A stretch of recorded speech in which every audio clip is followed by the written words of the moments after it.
My son Michael he was a funny little guy. It's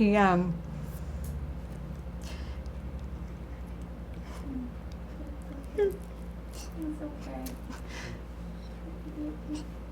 He was he was beautiful, and he loved life. He loved cupcakes and cake and food and ducks. That's right on the ball.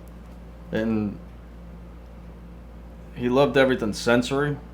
Like we'd go through stores and he'd have his arms out in the wheelchair touching all the, I hate to say it, the underwear and the bras as Yeah. we went through. We really knew we loved ducks when we went to the emergency room, I think the second time, and he had a duck. And he kept telling everybody in the emergency room, all the doctors and the nurses, I got a duck. And it was, I got a duck. And then after that, it was everything. He had other toys, but the duck was the thing. I got a duck. And so of course, I bought him 1,000 ducks. Mhm. And the little Oriental Trader ducks, the little rubber duckies. And he'd sort them every night and make Daddy sort them every night. All and 89 make of Heather them. sort them every night. Oh, he loved cake. Because we would feed him, and my mother-in-law would make him hash, and we'd call it cake, and he'd eat it. Or meatloaf, and call it cake, and he'd eat it. So he Say, just... what do you want for breakfast? Cake. What do you want for lunch? Cake. What do you want for dinner? Cake. Cake. And he got cake for every meal.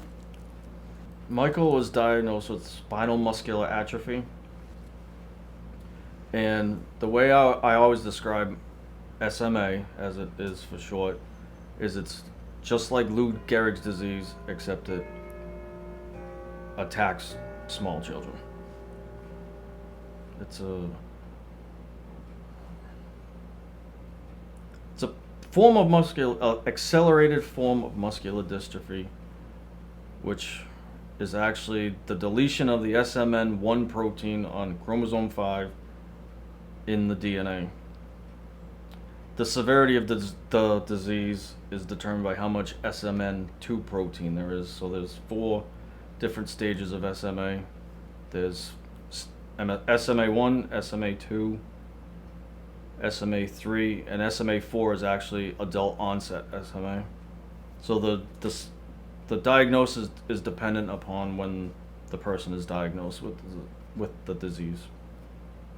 He was diagnosed at 9 months. We knew before that Michael had SMA, or we thought he had SMA, but we were waiting for the diagnosis. Brian's had a brother who passed away from SMA when he was 15 months old. So his mother knew when she looked at Michael that he had SMA. But, we didn't talk about it until we had to talk about it. And then, we were hit in the face with the reality of the disease. So I knew he had it. It was just a question of the blood test to confirm it. yeah. Well, I've known about SMA since as long as I can remember, but my mom called it by its old term, Wernicke-Hoffman's disease. That's what I knew it as, is Wernicke-Hoffman's disease. And every time we went to the pediatrician, I kept telling her. Yeah, he kept saying, I want him to roll over. He's got to roll over. He's got to sit up. And he wasn't doing those things. And we kept, the monthly checkups or whatever. He just wasn't doing that. So eventually at 9 months, she referred us to early intervention. And he became his occupational therapist. Was the one who said, you need to go somewhere now. So we went to Boston Children's Hospital to the neurology department, and the neurologist, confirmed it with the blood test that he had SMA, and Is it? He called just before I went to work. I worked nights at the time.